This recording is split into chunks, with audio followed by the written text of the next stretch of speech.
भाइयों बहनों नमस्कार। All India anganwadi news channel में आपका स्वागत है। चैनल से जुड़ने के लिए नीचे दिख रहे रेड कलर के सब्सक्राइब बटन पर आपको सबसे पहले क्लिक करना है। फिर साइड में एक नोटिफिकेशन बेल यानी घंटी बन के आएगी, उस पर जब आप दबाएंगे तो 3 घंटी आपको दिखेंगी, जिनमें सबसे ऊपर आल वाली घंटी आप लोगों को दबा लेनी है।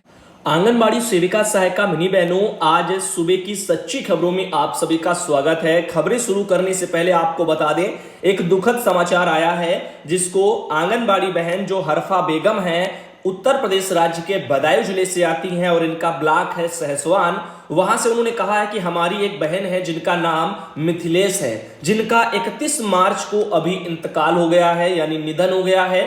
तो अपनी इन बहन की आत्मा की शांति के लिए सभी भाई बहन कमेंट बॉक्स में एक बार ओम शांति जरूर लिखना।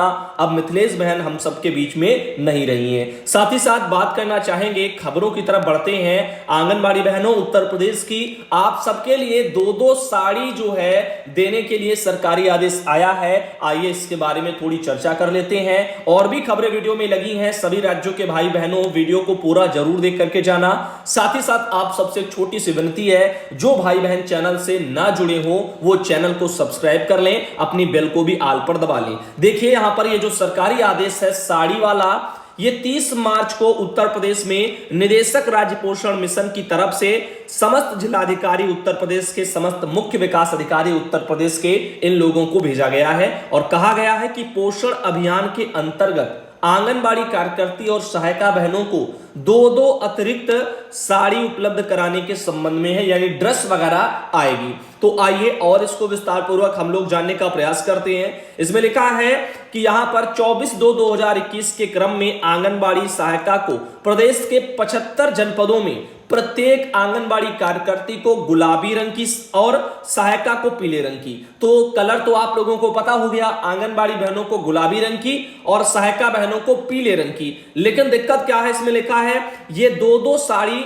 जिनके बॉर्डर पर पोषण अभियान का लोगो भी प्रिंट होगा। अब इस लोगो से काफी लोगों को दिक्कत जरूर होगी, क्योंकि सिंपल होती तो पहनने आने जाने में लोगों को ज्यादा दिक्कत नहीं होती, लेकिन लोगों की वजह से काफी लोगों को ये थोड़ा ऑकवर्ड लगता है। इधर बात करते हैं, इनका यहां पर कहना है तो कौन कौन सी आंगनबाड़ी के लिए गुलाबी रंग की और सहायिका के लिए पीले रंग की, और 2-2 साड़ी हैं और जिनके बॉर्डर पर पोषण अभियान का लोगो होगा। साथ ही इन साड़ियों के पैसों की अगर बात की जाए तो इनका जो पैसा है वो 396 रुपया प्रति साड़ी की दर से निर्धारित किया गया है। कितना? 396 रुपया प्रति साड़ी के हिसाब से निर्धारित किया गया है।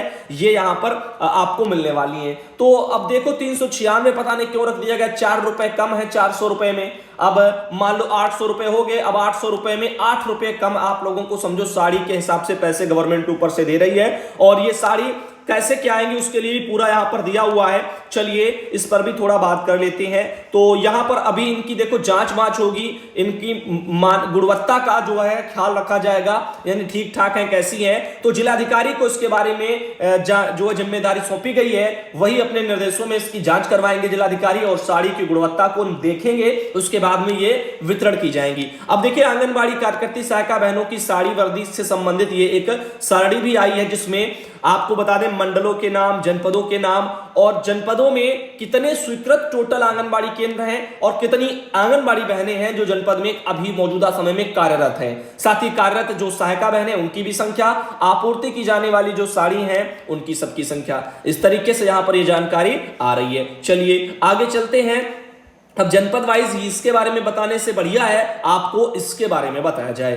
तो यहां पर आप देखिएगा कुछ ये जनपदों में कुछ निर्देश दिए जा रहे हैं, इन्हीं मानकों को ध्यान में जरूर रखा जाएगा। तो इसमें इनका कहना क्या है कि जनपद स्तरीय समिति के परीक्षण में साड़ियों की गुणवत्ता और मानक जो है संतोषजनक पाए जाने की स्थिति में ही जिला अधिकारी इनके निर्देशन में आंगनबाड़ी सहायिका को साड़ियों के वितरण की कार्रवाई जिला कार्यक्रम अधिकारी के द्वारा की जाएगी। यानी पहले जो डीएम है या जो जिला अधिकारी हैं वो आपकी गुणवत्ता साड़ी की वो जांचेंगे, उसके बाद में जब ठीक होगी फिर आपके विभाग के जो डीपीओ है जिला कार्यक्रम अधिकारी, इनको जो है बांटने के लिए देंगे। देंगे और फिर ये बांटेंगे। जनपदों में आपूर्ति साड़ियों का जिला स्तरीय समिति के द्वारा सत्यापन करने के पश्चात सत्यापन समिति द्वारा प्रस्तुत रिपोर्ट के 4 कार्य दिवस के भीतर जिला कार्यक्रम अधिकारी के द्वारा सत्यापित चालान बिलों को राज्य पोषण मिशन उत्तर प्रदेश को प्रेषित भी किया जाएगा। जनपदों में वहां से प्राप्त सत्यापित चालान बिलों के आधार पर साड़ी आपूर्ति संस्थाओं को भुगतान की कार्रवाई राज्य पोषण मिशन उत्तर प्रदेश के द्वारा की जाएगी और आंगनबाड़ी कार्यकर्ती सहायिका हेतु प्रति साड़ी 396 रुपए की दर निर्धारित की गई है।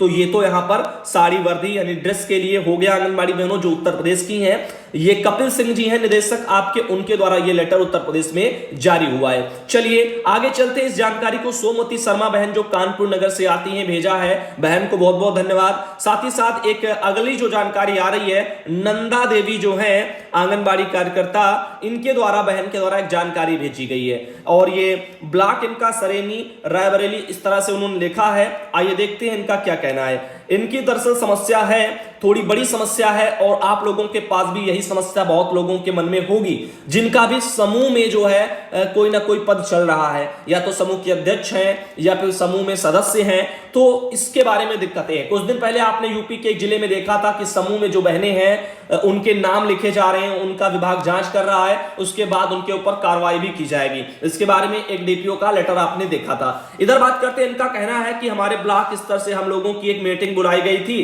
तो उसमें जो है अधिकारी लोग जिन्होंने समूह के बारे में बताया, हम लोगों की समझ में जो है ऑफिस में किसी से जो है यहाँ पर ब्याज ले जो है समझ में आया कि लोगों से ब्याज लेने की बजाय ये योजना बचत वगैरह भी होती रहेगी और हम लोग जो है सूझबूझ के साथ में समूह खोला गया।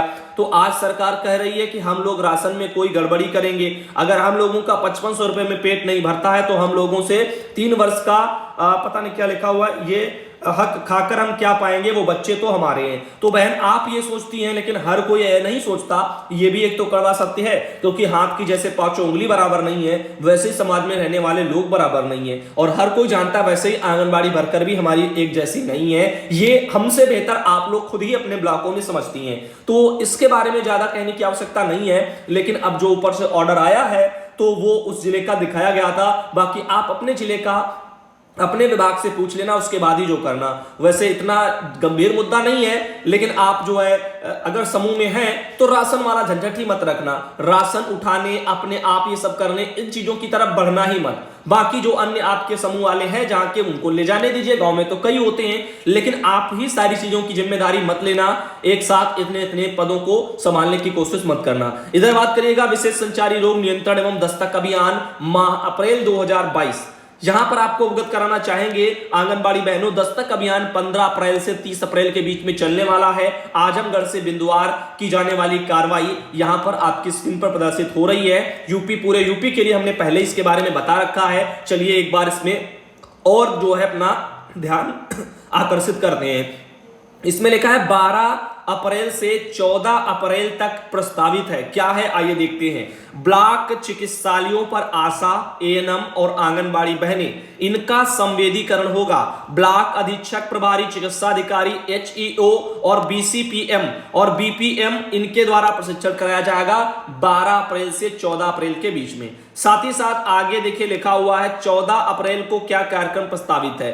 दस्तक अभियान हेतु ब्लॉक स्तरीय माइक्रो प्लान की उपलब्धता माह मार्च के माइक्रो प्लान पर आधारित ब्लॉक प्रभारी चिकित्सा अधिकारी के द्वारा कराई जाएगी। वहीं पर 2 अप्रैल से 30 अप्रैल तक क्या कार्यक्रम प्रस्तावित है। आज तो 3 अप्रैल है, तो आज भी आपका संचारी रोग नियंत्रण अभियान चल रहा है, जो कि कल से स्टार्ट हो गया था। 2 अप्रैल से 30 अप्रैल तक संचारी रोग नियंत्रण अभियान, और दस्तक जो अभियान है वो 15 अप्रैल से 30 अप्रैल के बीच में है। तो अभी मान लो 14 तारीख तक तो अभी सिंगल ही आपको संचारी रोग नियंत्रण अभियान चलाना है। उसके बाद जो है 15 तारीख से आपके संचारी रोग प्लस दस्तक अभियान दोनों स्टार्ट हो जाएंगे और इस पूरे महीने भर 30 अप्रैल तक चलेंगे। इसके बारे में आपको बताना चाहेंगे बबीता बहन आती आजमगढ़ से, उन्होंने भेजा है जानकारी, इनको भी धन्यवाद। साथ ही साथ ये धार जिले से एक लेटर निकला है मध्य प्रदेश के, आइए इस पर फोकस करते हैं। 25 मार्च को अनुविभागीय पदाधिकारी ने यह लेटर जारी किया है। इनका कहना है कि आंगनबाड़ी मिनी और सहायिका के लंबे अवकाश और अनुपस्थिति की स्थिति में वैकल्पिक व्यवस्था के संबंध में, इसमें उन्होंने कहा है कि आंगनबाड़ी कार्यकर्ता के लंबे अवधि के अवकाश अथवा अनुपस्थिति की स्थिति में केंद्र संचालन हेतु वैकल्पिक व्यवस्था के निर्देश दिए गए हैं। वर्तमान में जिले के अंतर्गत आंगनबाड़ी कार्यकर्ताएं, मिनी कार्यकर्ताएं, आंगनबाड़ी सहायिकाएं हड़ताल पर हैं। इनके साथ ही परियोजना अधिकारी, पर्यवेक्षक भी अपनी मांगों को लेकर के हड़ताल पर हैं। अतः निर्देश किया जाता है कि सचिव रोजगार सहायक स्थानीय स्वयं सहायता समूह के माध्यम से आवश्यक व्यवस्था सुनिश्चित करते हुए गर्म पका भोजन, टेक होम राशन प्रदान करवाया जाना सुनिश्चित करें। डॉक्टर पंकज जैन कलेक्टर है जिलाधार के मध्य प्रदेश से, उन्होंने ये लेटर जारी किया है। तो स्वयं सहायता समूह को वहां पर गर्म पका भोजन बनाने, टेक होम राशन वितरण करने, इन सब की जिम्मेदारी दे दी गई है, क्योंकि मध्य प्रदेश में बहनें धरने पर हैं। वहीं पर आगे चलते हैं, शोभा रानी बहन आती है मेरठ से। डीपीओ मेरठ के उन्होंने 30 तारीख को भी एक लेटर निकाला है। पोषण ट्रैकर ऐप पर लाभार्थियों को डाटा फीड करने के लिए आंगनबाड़ी कार्यकर्ती को विभाग द्वारा स्मार्टफोन उपलब्ध कराए गए हैं। आपके द्वारा दिनांक 30 मार्च को स्मार्टफोन के संबंध में अवगत कराया गया कि किसी परियोजना में कुछ आंगनबाड़ी कार्यकर्ती के फोन खराब हो गए हैं। खराब स्मार्टफोन के संबंध में सैमसंग कंपनी के प्रतिनिधि से वार्ता करने पर उन्हें स्मार्टफोन के संबंध में निम्न नंबर उपलब्ध कराए गए हैं, जिससे संपर्क करने पर स्मार्टफोन में डाटा फीड करने में आ रही समस्याओं का निराकरण किया जा सकता है। अतः आपको निर्देश जो है दिए जा रहे हैं, इस नंबर पर जो प्रेषित है, स्मार्टफोन के खराब होने अथवा कोई टेक्निकल फॉल्ट होने पर संपर्क कर समस्या का निराकरण करना सुनिश्चित करें।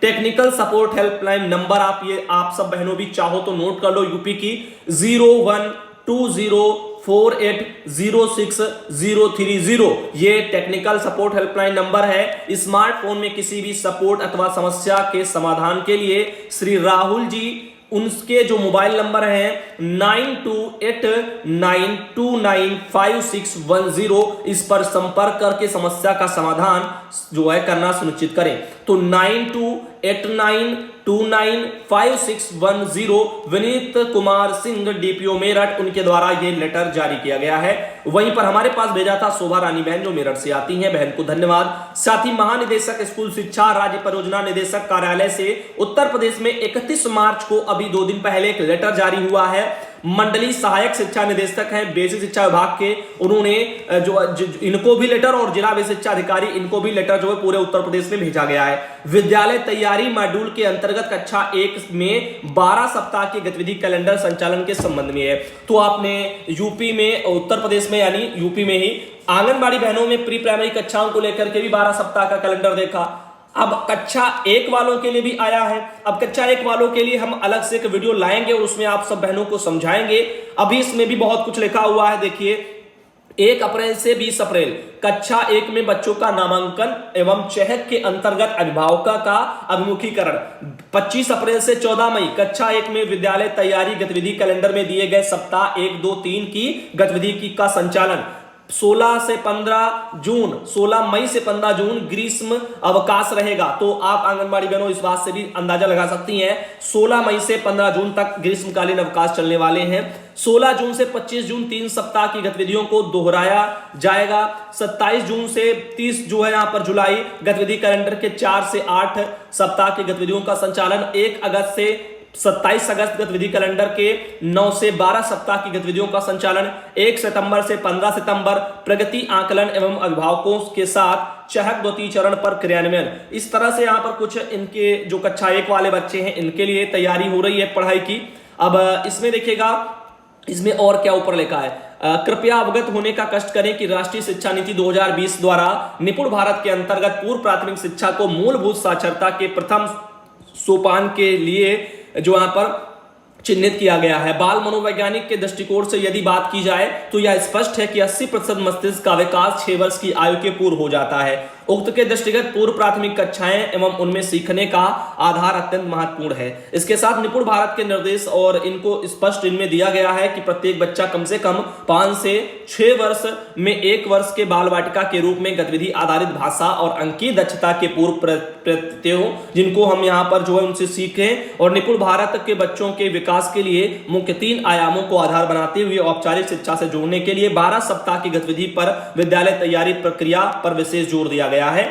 और विगत 2 वर्षों से विद्यालय आंगनबाड़ी केंद्र सब अधिकांश जो है यहाँ पर बंद रहे हैं और इनका जो शैक्षणिक और विकासात्मक पिछड़ेपन को दूर करने के उद्देश्य से एनसीईआरटी द्वारा विकसित जो है विद्या प्रवेश की दिशा में इस निर्देशों को ध्यान में रखते हुए एससीईआरटी उत्तर प्रदेश द्वारा यूनिसेफ के सहयोग से विद्यालय तैयारी मॉड्यूल तैयार किया गया है और यहाँ पर 1 लाख और यहाँ पर जो है 10,000 6 लाख जो है 10,006 इतने शिक्षकों को उक्त में प्रशिक्षित भी किया गया है। उत्तर प्रदेश के द्वारा 21-22 में प्रारंभिक तैयारी के रूप में विद्यालय तैयारी मॉड्यूल प्रत्येक जो है प्राथमिक एवं कंपोजिट विद्यालय को उपलब्ध कराते हुए नोडल शिक्षक संकुलन विद्यालय पर नोडल जो है यहाँ पर अध्यापक नामित किया गया है। लक्ष्य एक बच्चे जो है अच्छा स्वस्थ और जो है स्वच्छता बनाए रखें, बच्चों का जो है यहाँ पर संप्रेषण प्रभावी हो। लक्ष्य 2 है। लक्ष्य 3 है बच्चे काम से जुड़े रहने और शिक्षार्थी बने रहने, अपने निकटतम परिवेश से जुड़े रहे।